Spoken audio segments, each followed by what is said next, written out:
Mali lang yun. Ilan ang persona sa isang Diyos? Tatlo. Tatlo. Ama, at Espiritu Santo. Meron bang hierarchy yan na ito ang pinakamataas, itong sumunod? Wala. Wala. Isa lang kasi. Pantay, no? Iisang Diyos, tatlong persona. Ngayon, madali nating sabihin yan. But alam nyo ba, during the first 300 years of the church, nung nagsisimula ang simbahan, hindi pa kilala ang Espiritu Santo. Hindi nga nila alam na may Espiritu Santo pala at hindi rin nila alam na Diyos pala ang Espiritu Santo. It was only during the 4th and 5th century na i-define ng simbahan kung sino ba ang Espiritu Santo. Ano ba ang sabi ng simbahan sa tungkol sa Espiritu Santo? Excuse me, it's in Latin. Ito yung original formula. Et in spiritum sanctum dominum et vivificantem, qui ex patre filioque procedit, qui cum patre et filio simul adorator et cum glorificatur, qui locutus est per prophetas. Anong ibig sabihin niya? Una, in the Holy Spirit, Dominum, Lord, and Giver of life, vivificantem.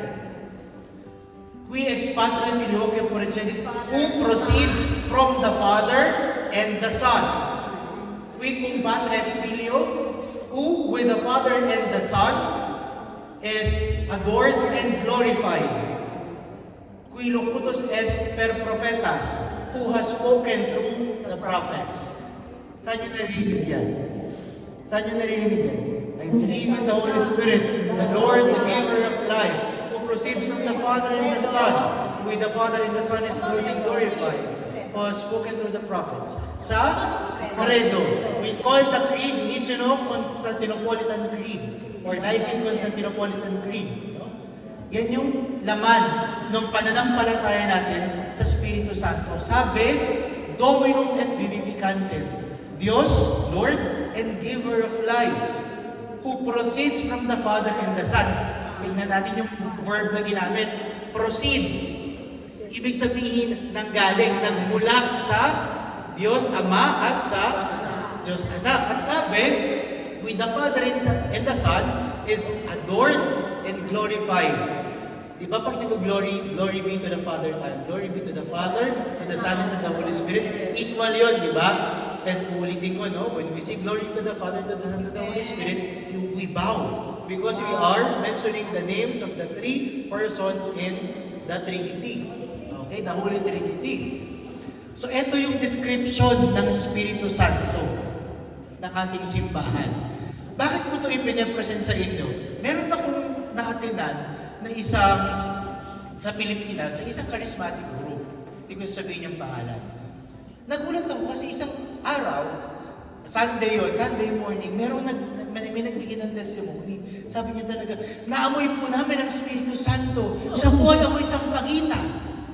Sabi ko, paano nila naamoy ang Espiritu Santo? Espiritu nga yun. Diba? Ipiniresent ko to para alam natin na ang Espiritu Santo ay totoo, pero hindi siya accessible sa ating mga senses. Hindi mo siya mahahawakan, hindi mo siya maamoy, hindi mo siya makikita.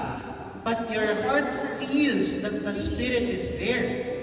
It is the heart that feels that the Holy Spirit is there. Pinipresent ko lang sa inyo. Sige po, next. Ano ba ang trabaho ng Espiritu Santo? Alam niyo po ang Espiritu Santo sa tatlo, no? He teaches us humility. Why? Kasi ang Espiritu Santo, hindi niya sinasabi sa mga tao, ako ang sambahin niyo. For 2,000 years, wala sa atin physically ang katawan ni Kristo. Sino kasama-sama ng simbahan? Ang Espiritu Santo. Pero never na sinabi ng Espiritu Santo sa simbahan, ako ang sambahin niyo. No. The Holy Spirit reveals to us the Father and the Son. Kaya tayo may paniniwala sa Diyos Ama at sa Diyos Anak ay dahil sa pamamagitan ng Espiritu Santo, binigyan niya tayo ng pananampalataya, inireveal niya sa atin kung sino ba talaga ang Diyos. No one can say, sabi, that Jesus is Lord except by the Holy Spirit. Sino dito ang naniniwalang Diyos si Jesus na kasang kamay? Hindi ko naniniwala mo sa Jesus. Padre. Okay, yan. Sino naniniwala Diyos si Jesus? Taas ang kamay. Ayan. Bakit ito tinatanong? May mga relihiyon at sekta na nagsasabing hindi Diyos si Jesus. Propeta lang. Eh ano ang sabi sa Bible? No one can say Jesus is Lord except by the Holy Spirit.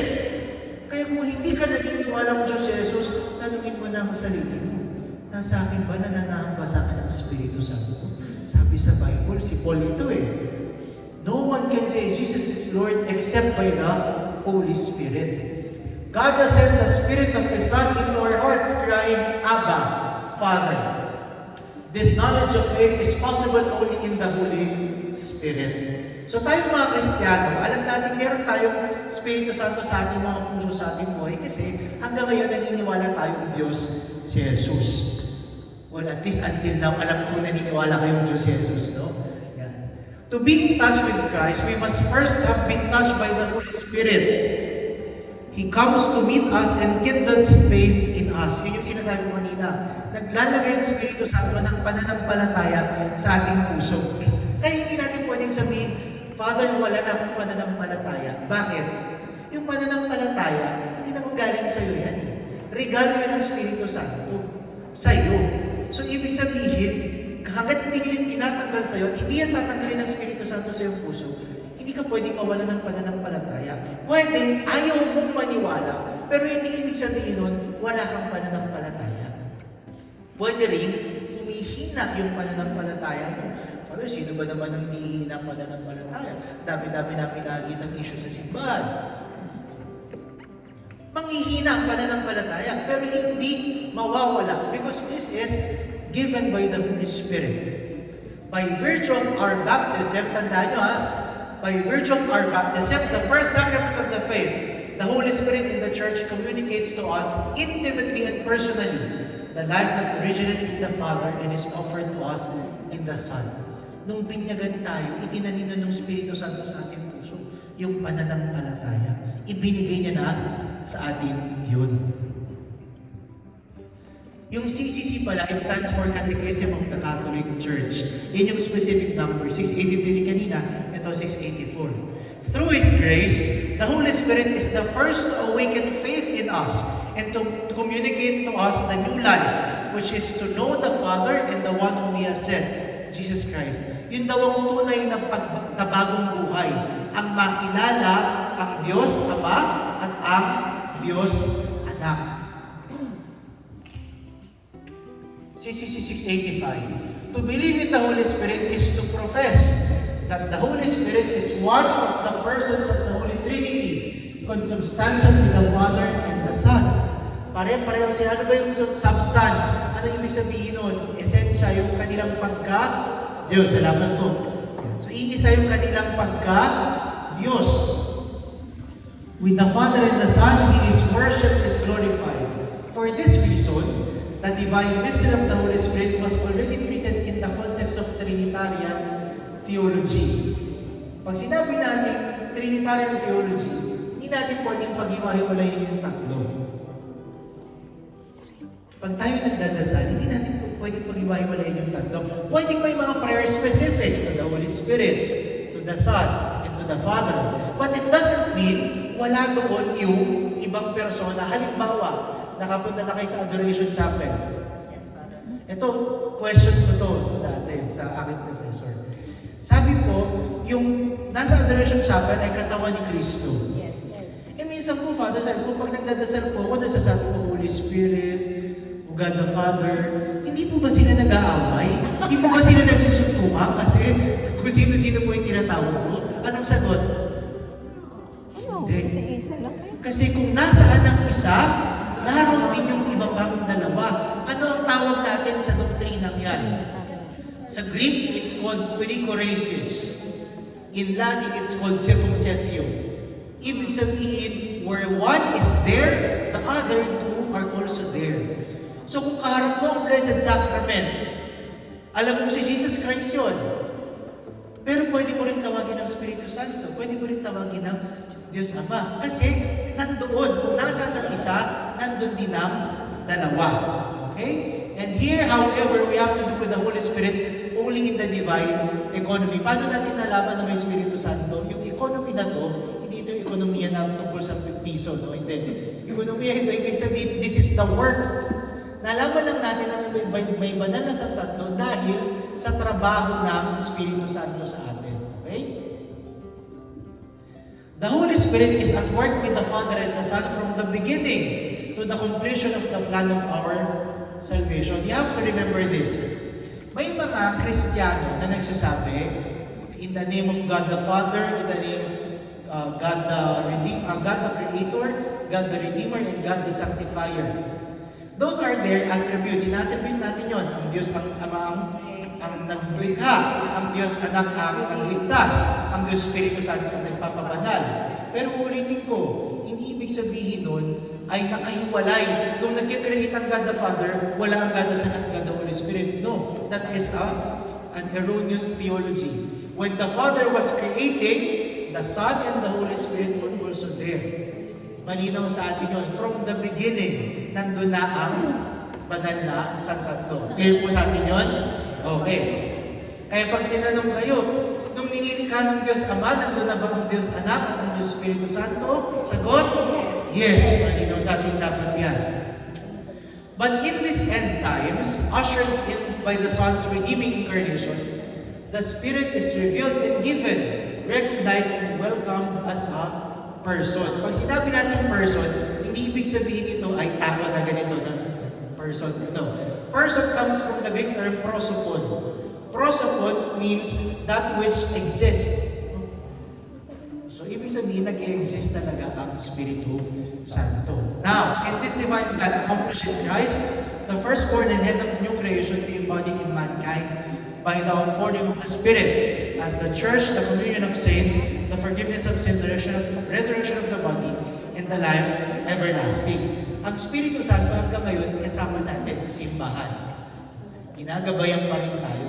And uulitin ko, ang Holy Spirit will always remind us of Jesus and God the Father.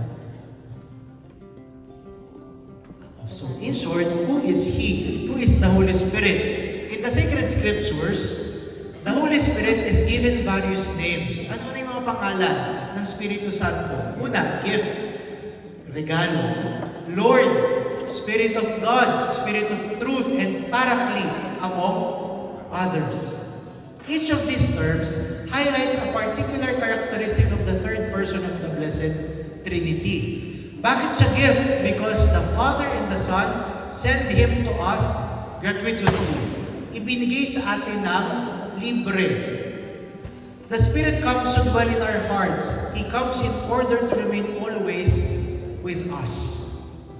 Moreover, from Him, all graces and gifts, the greatest of which is eternal life, together with the other divine persons. So, ang Espiritu Santo ay regalo, pero nagbibigay din siya sa atin ng regalo. At anong pinakamahalagang regalo ng Espiritu Santo sa atin? Sabi dito, eternal life.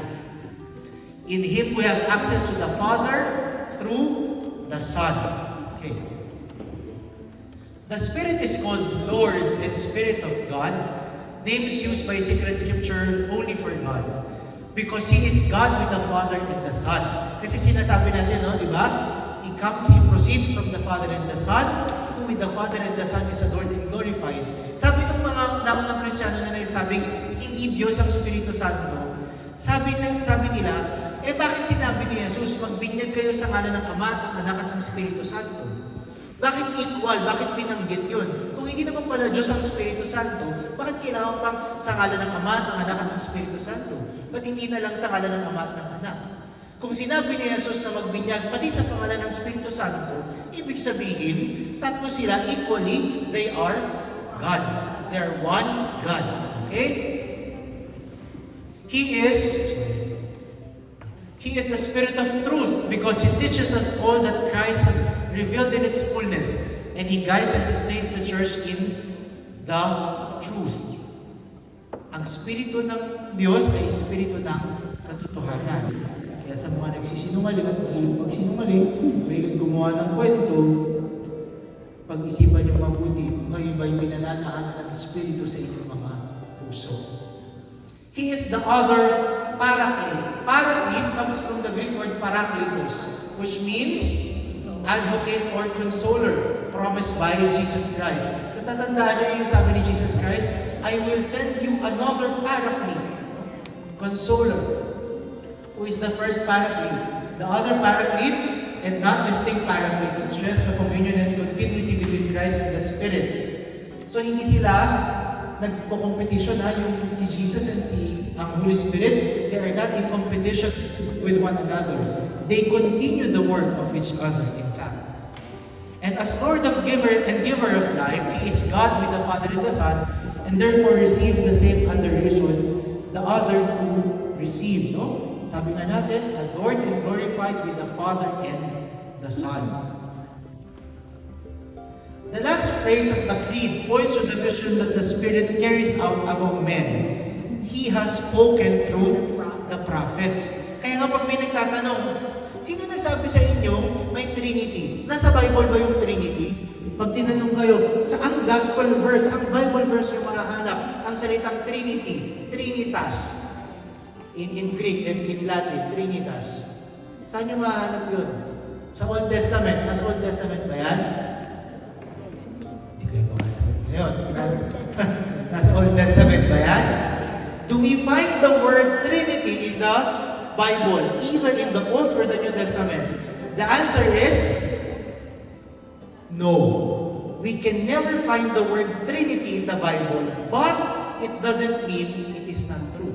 Hindi dahil wala doon ang pangalan, ibig sabihin, hindi totoo. Hindi totoo. The concept of the Trinity is in the Bible.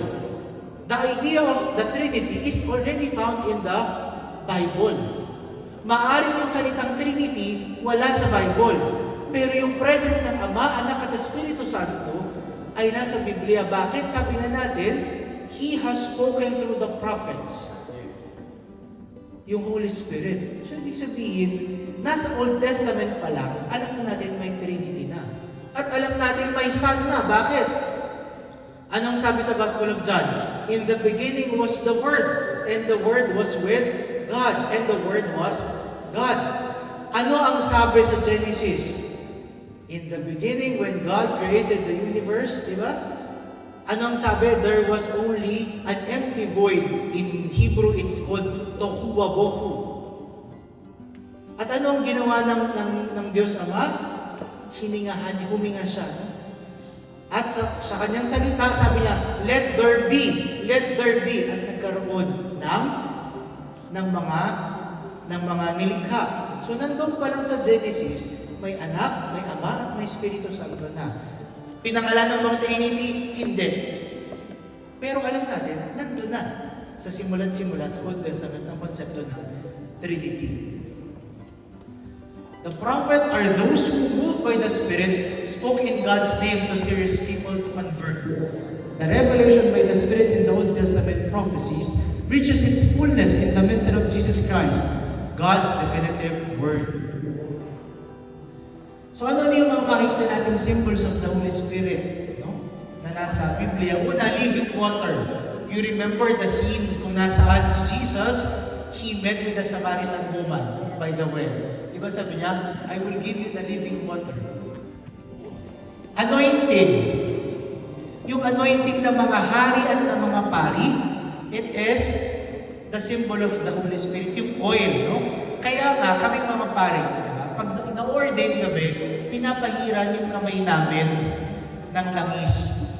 Because that is to say, ina-anoint ng Panginoon, ng Espiritu Santo yung aming mga kamay. Pag tayo binibinyagan, ina-anoint tayo. Ibig sabihin, ibinibigay sa atin ng Espiritu Santo. Fire. Natatandaan nyo nung palabas ang Jerusalem mula sa mga Israelita mula sa Egypt. Ang guide nila ay yung pillar of fire. So it was the Holy Spirit guiding them. Cloud. Diba? Sa umaga, pillar of cloud. Sa gabi, pillar of fire. Yun. It is the Holy Spirit guiding the Israelites. And sa New Testament, dove. Diba? Nung inilubog si Jesus, nung umangat galing sa tubig si Jesus, anong sabi? At bumaba ang Espiritu Santo sa anyo ng isang kalapati. Dito tayo nagkakaroon ng problema. Kasi pag tinanong mo ang mga Kristiyano, sino bang Espiritu Santo? Ang sagot agad, kalapati. Diba? Sino yung Espiritu Santo? Kalapati. Pag may nakitang puting kalapati sa labas, Espiritu Santo yan.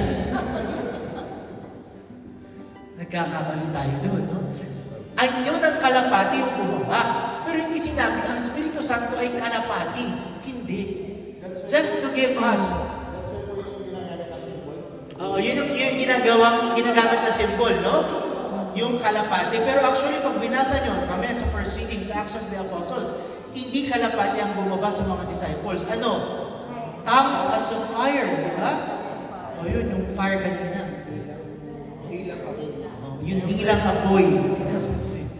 So makikita natin, ibang-iba yung form na binibigay sa atin o ginagamit para to signify the Holy Spirit. But it's the same Holy Spirit. Ano ang mission ng Holy Spirit?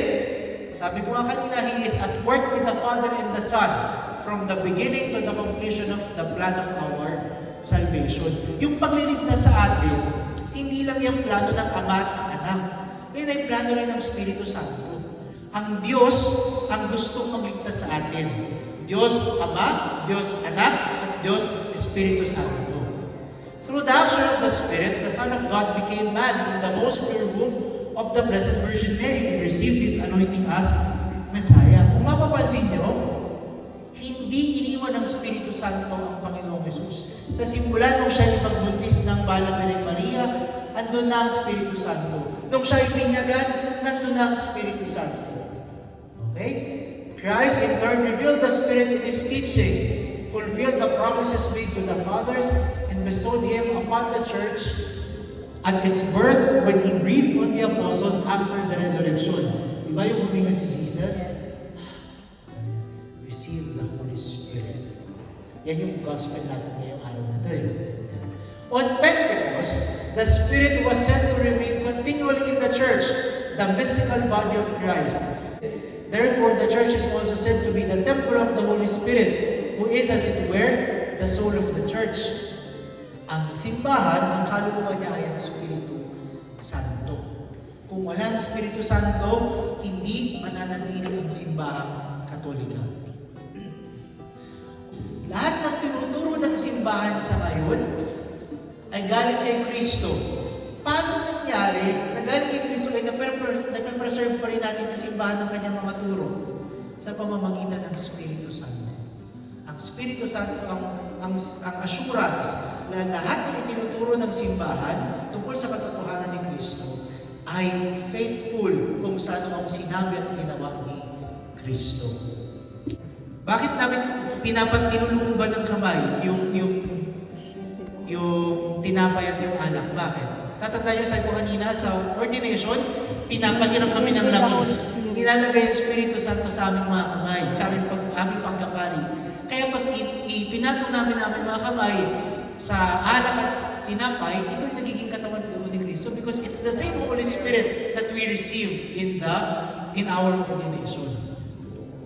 Sorry, ako nag-type kasi. How do Christ and the Holy Spirit sanctify the church?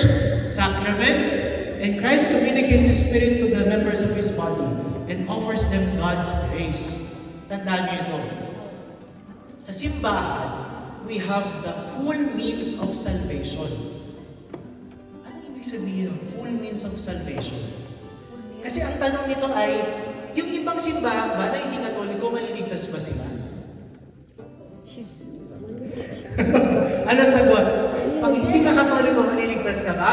Yes. Ano ang sabi ng simbahan? Maliligtas ka kung hindi mo talaga kilala si Jesus. Maliligtas ka pa rin. Hindi mo narinig na meron palang Jesus Christ. Or, halimbawa, hindi ka man Kristiyano, hindi ka man naniniwala kay Kristo, ay merong naghahanap ka ng katotohanan, ng kabutihan. Yun yung two ways kung paano ang isang hindi Katoliko ay maliligtas. Ngayon, sa panahon ngayon ng multimedia, pwede mo ba bang sabihin hindi mo narinig na may Jesus Christ sa mundo? Hindi na. Wala ka ng isang means. Pangalawa, kung talagang hinahanap mo ang katotohanan at ang kabutihan, perfecto ka ba? Sigurado mo bang lagi mong hinahanap ang katotohanan at kabutihan? Sa simbahan, sigurado tayo, meron tayong full means of salvation sa pamamagitan ng Communion. sacraments. Yung 7 sakramento, ang kasiguraduhan natin na maliligtas tayo. Kaya nga pag tinatanong ako, pwede namang maligtas yung ibang relihiyon. Tama ibang sekta. Pero nasa atin kasi yung full means of salvation Bakit pa ako hahanap ng iba? Nasa iyo na ang lahat, sabi nung kanta. Nasa iyo na ang lahat, di ba? Sabi gano'n, bakit pa ako hahanap ng iba? Kung nandoon na sa simbahang Katoliko ka, lahat. So dito ka na, huwag ka na umalis. Kapag alam mo ligtas ka na dahil nasa simbahan ka, huwag ka na aalis. So ano na ba yung mga gifts of the Holy Spirit? So yan. Alam natin, di ba? Matatagpuan natin ang gifts of the Holy Spirit sa prophet, sa libro ni Prophet Isaiah, sa Old Testament. Ano yun? Una, wisdom. The ability to judge rightly about divine things, helping you see the world from God's perspective and prioritize what truly matters. Anong kaibahan ng knowledge sa wisdom? Knowledge, power. Knowledge is power. Wisdom is more power. Ano kaibahan ng knowledge sa wisdom? Malaman mo yung mali at saka ano. Ang knowledge, kaalaman. Ang wisdom, Malaman mo yung karunungan. Ano nga ba ang ibig sabihin? to know daw what is wrong and right. Ngayon, ito. Ang knowledge, para mas madali natin maintindihan, ang knowledge, alam kong ang kutsilyo ay matalas. Pwedeng makasugat. Tama? Tama. Wisdom is, dahil alam kong matalas at makakasugat ito, hindi ko ito gagamitin para makasakit o makasugat o makatusok ng ibang tao. That's the difference. Knowledge is knowing. Wisdom is applying what you know. Alam mo naman palang masama, bakit ginawa mo pa? So kung alam mong bawal at ginawa mo pa, saan ka nagkulang? Sa wisdom. Okay? Si King Solomon, di ba? Natatanda niyo yung story ni King Solomon? Yung may dalawang baby, yung may dalawang nanay, di ba? Tapos may nag-aawayan yung baby, di ba? That's wisdom. Alam ni King Solomon kung sino ang tunay na nanay. Kaya ginamit niya yung knowledge niya. That's wisdom. Okay? Understanding, pangunawa, a penetrating insight into the mysteries of faith, allowing you to comprehend the deeper meaning of divine truths. Alam niyo po, hindi natin pwedeng lubusang maunawaan ng Diyos. Imposible para sa ating mga utak na maunawaan ng Diyos.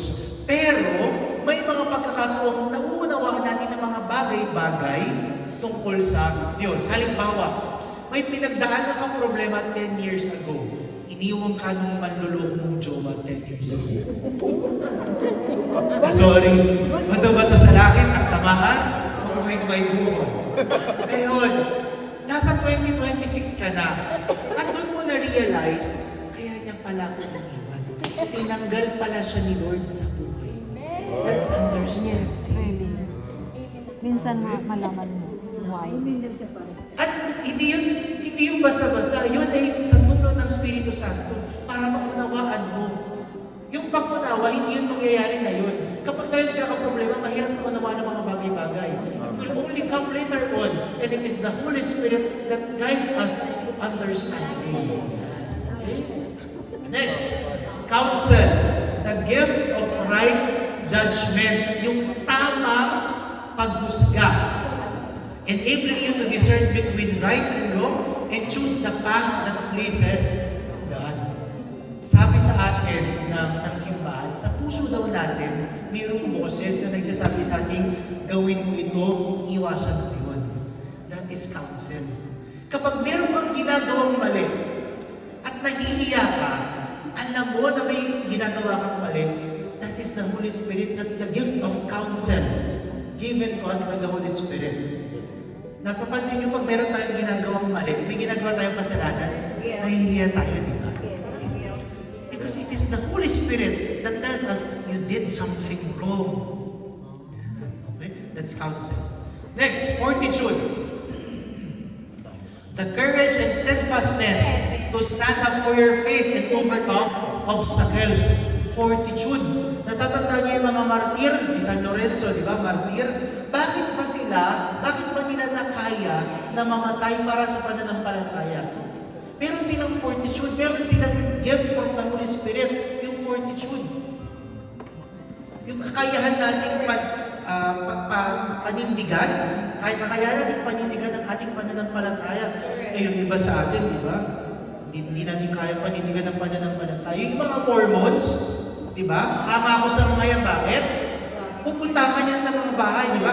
Kahit magpakawala ka na sa mga aso dyan, pupunta ka niyan mga Mormons para kamustahin ka, di ba? Para na mabigyan ka nila ng good news. Ang mga Katoliko, init, sayang gluta. May aso kasi, Father. Baka makagat kami ng aso. Yun yung mga hiyang-hiyang magdasal kapag nasa restaurant. Talaga nagtatago pa. Huwag lang makita ng iba.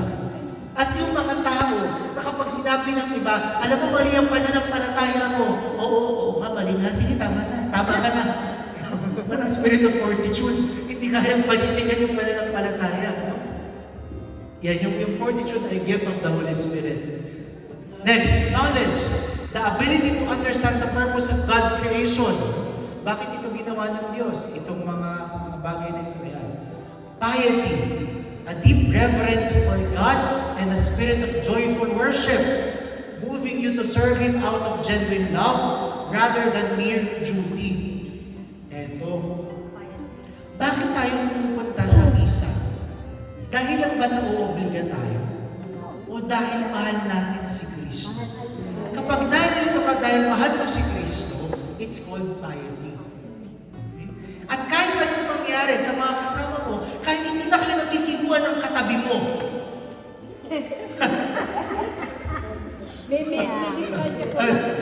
ang focus mo ay si Kristo. Ang tawag doon, piety. Ay, bilisan siya. Ang tawag doon, piety. Bakit? Nandito ka dahil sa pagmamahal mo kay Kristo. Okay, yan. Minsan napipilitan. Pero it's supposed to be because of love. No? Kapag naririto ka, dahil alam mo, mahal mo si Kristo, kahit na anong mangyari, that is a gift from the Holy Spirit. Piety. And fear of the Lord. Ano ba yung fear of the Lord? Ito ba yung dapat takot na takot ka sa Diyos? Fear na to do. Ano? Ito ba yung natatakot ka kasi mapupunta ka sa impyerno? Takot para. The fear of the Lord is the fear to offend God. Why? Kapag mahal mo, ayaw mong masaktan. Tama? Yes. Padre, paano po yung takot mamatay? Iba pa po yun. Takot mamatay. Lahat tayo mamamatay. Una-unahan lang yan. Pero yung fear of the Lord, yung fear, you dread the feeling of offending God. Bakit? Kasi nga pag mahal mo, ayaw mong masaktan, di ba? Kuya Bogs, mahal mo si Shada. Gusto mo ba siyang masaktan? Hindi, di ba? Yun yung fear of the Lord. Tita Jonah, mahal mo si Tito? Gusto mo siyang masaktan? Ayaw, di ba? Yun yung fear of the Lord, yung ayaw nating masaktan ng Diyos sa gagawin natin. That is the gift of the Holy Spirit. Okay. Ano naman yung fruits? Kanina, yung gifts of the Holy Spirit, di ba? Ilan nga yung gifts of the Holy Spirit? 7. Yung fruits, ilan yung fruits? 12. Sa original Greek version, 12. Pero sa Galatians, sa version ni Paul, 9. Anong nangyari? Papaliwanag ko sa inyo. While Catholic tradition lists 12 fruits, this list stems from St. Paul's letter to the Galatians. In the original biblical text, 9 fruits are explicitly named. Love, joy, peace, patience, kindness, and yung mga nandyan, no? The Catholic Church traditional list of 12 incorporates 3 additional fruits derived from the longer Greek translation of the Old Testament. So, nung tinranslate na yung Greek version to Latin, nagkaroon na ng additional na 3. Okay. The difference comes down to ancient translation methods and church tradition. The original Greek text of Galatians lists 9. When St. Jerome translated this into the Latin Vulgate, the official Bible of the Catholic Church, he expanded the list to 12 by separating and translating some Greek concepts into multiple Latin words. Kaya mahalaga yung alam natin yung Greek and Latin version. Kaya nga yung tanong na Catholic Church, yung Catholic nasa Biblia ba yan? Ang tanong ay anong version ba binasa mo? Kung ang binasa mo ay translation into English and translation into Tagalog, hindi mo mahanap yung salitang Catholic Church. Bakit? Kasi nasa Greek version yan. Ang Greek version ay Katholos, universal. So hindi mo makikita yan sa version na binabasa mo. Kaya pag tinanong kayo, no, yung mga ibang religion, lagi naman yan, saan mo mahanap yung Catholic term sa Bible? Tatanungin mo rin sila, yabangan mo ng konti. Bakit anong version ang binasa mo? Pag binasa mo, translation sa English or Tagalog, hindi mo mababasa. Pero bumalik ka sa Greek, balikan mo yung Septuagint, yung translation into Greek ng Bible. Doon mo makikita, Katholos, Catholic, universal. Sabihin sa iyo ng iba, wow, sila, bakit? Galing mo nang mag-Greek ka, sasabihin ka nun, ha? Yan ang trabaho namin, no? Yung pinag-aaralan namin, nag-aaralan ko bilang patristic scholar is the translation of the Bible from the original Greek and Latin version. Kaya pag tinitignan namin yung mga translation minsan nasasabi ko, paano mali itong translation na to? Parang mali itong theology na to. Bakit? Kasi alam namin basahin yung Greek and yung Latin version eh. So yun yung kaibahan namin na nag-aaral ng priesthood sa mga pastors na nag-aaral lang 6 months na ng Bible. Binasa nila yung English and Tagalog version pero hindi nila binalikan yung original version. Okay? Next go. How do the fruits work? Diba kanina may gifts, ngayon may fruits. Paano ba nag-function itong mga fruits na to? In the Catholic teaching, the fruits of the Holy Spirit are directly tied to the 7 gifts. Ibig sabihin, connected pala sila sa isa't isa. While the gifts are permanent dispositions, yung regalo ay binigay na sa atin, lagi na nasa atin, given us to make us docile to the Holy Spirit, the fruits are the active, visible results of those gifts in practice. Ibig sabihin, malalaman meron kang gift of the Holy Spirit sa pamamagitan ng mga fruits ng iyong ng Holy Spirit sa iyong pagkatao. Kaya tignan natin, ano itong mga fruits ng Holy Spirit na pwede mong sabihin, meron pala akong gift ng Holy Spirit. Okay? Tignan natin. Balikan natin yung last sentence. Ano yung nakalagay? They represent the transformation of the believer's character over time. Tandaan ito, may transformation doon sa tao. Naka-receive ng Holy Spirit. Simula nung una ko siyang nakilala hanggang ngayon, ang sama pa rin ng ugali niya. Hindi nagbabago. Walang fruits ang Holy Spirit.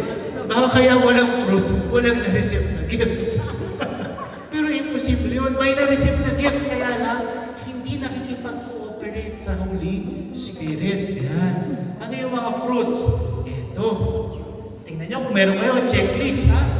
Charity, love, the greatest of all virtues. Sabi ni St. Paul, di ba? First letter to the Corinthians, chapter 13, verse 13. And now the 3 remains, faith, hope, and love. And the greatest of this is love. Bakit greatest ang love sa tatlo? Faith, hope, and love. Ano kaya ang sagot? Kasi It covers all? if you don't have love, you don't have joy and peace. Ano sa tingin nyo? Ano kung nag-charity ka, Padre, kung walang love, wala. Ay, charity works. So kung walang love, wala rin. Okay. Ano pa? Bakit kaya? Faith, hope, and love. And the greatest of this is love. Bakit? Kasi Father, hindi mo naman ma-avail yung joy na yan at saka peace if you don't have love. If you don't have love, okay? Ito ang sagot. Pagtapos ng mundong ito, anong ang matitira? Love. Sa langit, wala ng faith, wala ng hope. Alam niyo ba yun? Pagdating niyo sa langit, wala ng pananampalataya at pag-asa. Pag-ibig na lang. Sana'y pag-ibig na lang. Oh, because in heaven, there's no faith, there's there's no hope. Mawawala na yan. Bakit? Bakit ba tayo may pananampalataya? Kasi hindi pa tayo sigurado eh. Bakit tayo naman mag-asa? Hindi pa dumarating. Pero yung love, meron na tayo ngayon. Pagdating sa heaven, yun lang din ang nananatili. Love. Yung parang ibig sabihin ni St. Paul when he said, and the greatest of this is love, because it remains. Ang tunay na pag-ibig ay nananatili. Kung hindi ito nananatili, hindi ito pag-ibig. Joy, no? A deep, lasting state of spiritual happiness. Tandaan nyo, spiritual happiness. Hindi ito yung tawa ka lang ng tawa. Di ba? May mga tao, naglalakad, Sira ulo Iba yun, hindi joy yun. Mag-ingat kayo, no? Paano wala kang earbud? Okay na naman. Pero yung wala kang headset, tapos lakad-lakad na rin. Gagano ka na lang nila, tapos aapiran mo kayo makakasalubog, hindi mo kilala. Hindi joy yun. Ang joy ay spiritual happiness and inner gladness. Ibig sabihin, kahit na mapait at mahirap ang buhay, nananatili kang masaya, maligaya. It comes from God. That's the fruit of the Holy Spirit. Peace, tranquility of soul that remains calm and undisturbed by the chaotic or negative circumstances of life. Ano to? Nagkakagulo na silang lahat. Pero ikaw, kalmado ka rin. Meron kang kapayapaan. Ito ay regalo ng Espiritu Santo. Hindi ka madaling matrigger. Peace yan. Galing yan sa Espiritu Santo. Pero kapag ikaw ay magagalitin, may nasabi rin na konti sa'yo, nag-iinit na yung tenga mo, talagang lumalabas na yung pangil mo. So maya-maya yung buntot mo, mahaba na rin.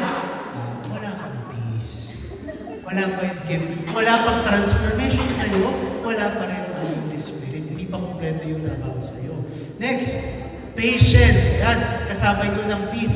Patience. The ability to bear the imperfections and trials of life with grace and without resentment. Patience, patsiensa. Yung patsiensa. Yung hindi ka madaling ma-disturb ng mga nangyayari sa iyong paligid. Hindi ka madaling magalit. Kindness. Yan. Magkakadugtong yan, ha? Patience, peace, kindness, or benignity. A willingness to treat others with compassion, understanding, and unselfish care. Ito yung mga kahit awayan mo sila, nakangiti lang sa'yo. Sa loob-loob nila, handa ka sa'yo. Nakangiti lang sa'yo. Bakit? Kasi, habang ikaw naglalabas ng pangil, sinasabi niya sa sarili niya, baka may pinagdadaanan na ang tao ito. Kaya, okay lang. Hahayaan mo na. Baka naman may problema lang. Itong hirap nito. Ang hirap maging kind. Ang hirap maging kind. Be kind to Di ba? animals. Hindi lang to animals. No? Be kind to others. Be kind to yourself. No? Mahirap maging kind. Bakit?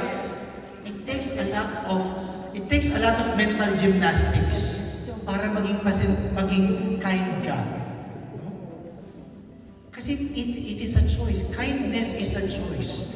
In a world that is full of difficulties, you have to choose kindness. Lalo na pag ano yung You have to choose. Yes. Kailangan mo maging mabait. At wag mo mahayaan maging matransform ka ng mundo. Kapag yung mga taong nakapaligid sa'yo ay mga taong galit na galit, wag mo mahayaan maging taong galit ka rin. Be kind. Be kind. Okay?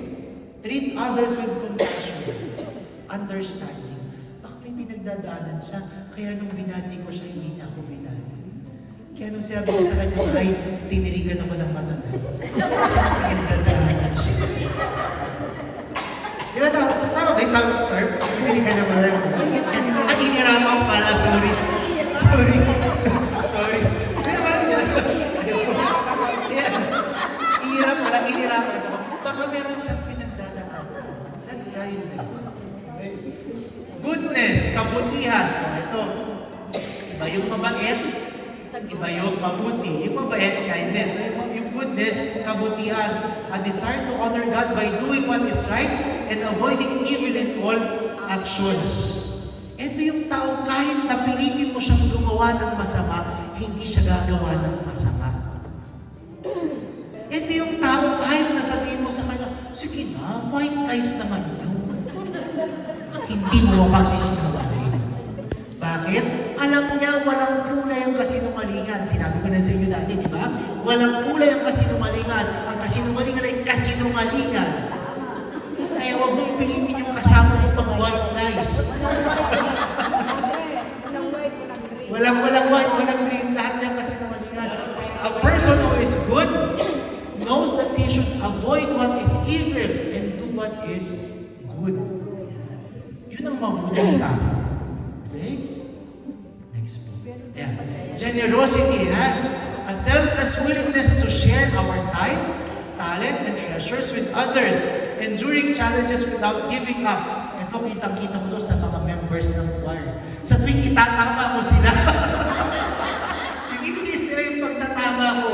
Bakit? Ma-share lang yung talent sa community. Amen? Palakpakan natin. Ganyan po kayong kamahal choir. They are, yan, they give and give, no? Alam niyo po, minsan, napakahirap magbigay na magbigay. Bakit? Dumarating sa puntong ubos ka na. Wala ka nang magbigay. Pero actually, doon mo mararamdaman nagbibigay ka. Kapag nasakit na yung bulsa, doon mo naramdaman nagbigay ka. Totoo yan. And that is being generous. Hindi lang naman pera, no? Yung time, yung effort. That is being generous. Ito, gentleness. Be gentle. Ito, yung mga taga rito sa bansang ito, mahirap makahanap ng mga gentle sa kanila. Laging sigaw, laging mainit ang ulo, di ba? Gentleness is a gift of the Holy Spirit, a fruit of the Holy Spirit, a strength of character that allows us to be forgiving, soothing, and approachable rather than harsh or angry. Yung mga gentle na tao, hindi hindi magre-react sa'yo kahit nasigawan mo, kahit nawain mo. Pag nag-respond sila sa'yo, okay, yung mga ako pinagdadaan. Mga ganyan, di ba? Sister, Josie, ayan daw. Ay, kitang-kita sa'yo ang fruit of the Holy Spirit na gentleness in the Josie. Kasi sila ay hindi madaling magalit. At kapag sila ay nakipag-usap sa'yo, talaga namang mararamdaman mo yung kabutihan, yung gentleness. Yung mga Ilonggo daw, di ba? Gentle na mga tao. Sino di ba kayo? Pag magalit. Ha? Noy? Galit ako, Noy. Manda ka sa akin, Noy. Di ba? Yung mga Ilonggo daw. Pero gentleness, no? Kahit na magalit siya, kahit na naiinis siya, kaya niyang mag-control. Magtimpig. At alam nyo, napakahirap gawin ito. Galit na galit ka na or naiinis ka na, pero yung pananalita mo, kaya mo pa rin kontrolin. Diba? Sino sa inyo ang very gentle? Nasa kamay. Diba? Ang hirap maging gentle, diba? Ang hirap maging gentle. Kasi, minsan hindi ka magsasalita, pero lalabas sa action mo. Hindi ka nagsasalita, pero ganun ka lang. Sumunod, faithfulness. Loyalty to God and to the commitments we make to Him and to others. Faithfulness. Fidelity. Yung tapat ka sa Diyos at tapat ka sa iyong kapwa sa lahat ng iyong ginagawa. Modesty. Modesty. Purity of heart and body expressed in actions, dress, and conduct that respect oneself and others. Yung pananamit natin, yung pananalita natin, may pagrespeto. Pag tayo nakipag-usap, hindi malaswa yung mga lumalabas sa ating bibig, di ba? Kung hindi modest words, modest actions. Sumunod, self-control. The discipline to govern our desires and passions rather than being ruled by them. Ano ang kaibahan ng tao sa aso? Ng tao sa aso. Tao eh. Pero meron ba kong kilala mga tao? Nakakagat din. Tawag din ang tao. Ano kaibahan ng tao sa aso? In general, ng tao sa mga hayop. tao may isip. Faithfulness ng aso. Yeah, ang aso. Yung tao ba faithful? Minsan. Ano kaya? Ang tao na sa Eto. ugali. Ang aso walang ugali. Ayun, tama. Language. The difference in language. Tama. Because we have the capacity to speak out. Ano pa? Ang tao ay may ugali. Ang aso walang ugali. May control tayo. We have the capacity to control ourselves. Ang mga aso, pag nakaramdam yan na inhit sila, kahit saan mo yan makita, tama? Ang tao ba gagawin yun? Hindi. Ang tawag natin doon, self-control. Sumunod, chastity. The successful integration of sexuality with one's state in life, respecting the sacredness of the human body. Alam niyo po yung rule ni St. Augustine? Ang isa sa mga nasa rule naman ay, do not look on women lustfully. Bawal sa aming tumingin ng may lust sa mga babae. And it does not apply only to us, priests, no? I think it should apply to everyone. Kasi ngayon, anong nangyayari sa mundo? Ino-objectify na natin, mapababae o mapalalaki. Nakakita lang tayo ng lalaki o ng babae na naka-swimsuit sa Facebook, lahat na ng comment, lahat na ng kalaswan, ilalagay natin comment. Di ba? Chastity is respecting the sacredness of the body of the others as well as your body. Why? Because our body is the temple of the Holy Spirit. Ayan, yan na yung last. So makikita nyo, yan yung mga fruits ay connected siya doon sa 7 gifts of the Holy Spirit. Ngayon, bakit natin ito? Bakit ko ipinarasan sa inyo yung catechism about the Holy Spirit? Because today is Pentecost Sunday.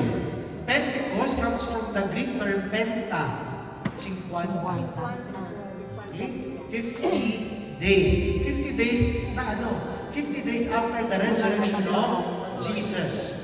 The week after God has ascended into heaven. Pag-akyat ni Jesus sa langit, ipinadala niya ang Espiritu Santo.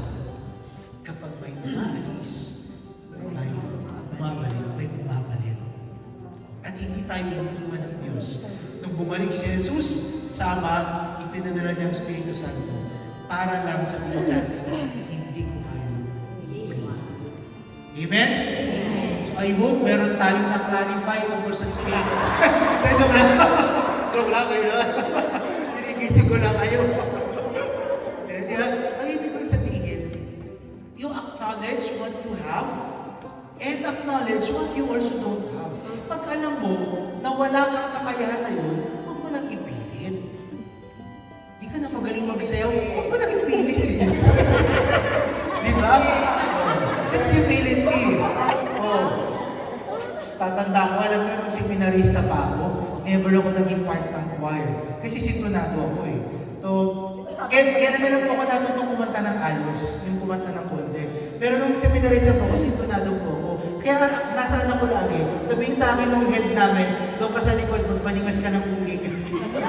Sa incense. Kasi mama sabi dito sa choir. Hindi ko napilit.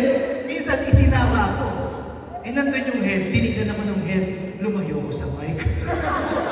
Para alam niya, hindi ako makakita. That's humility. Knowing what you can do and what you cannot do, a modest appreciation of yourself. No?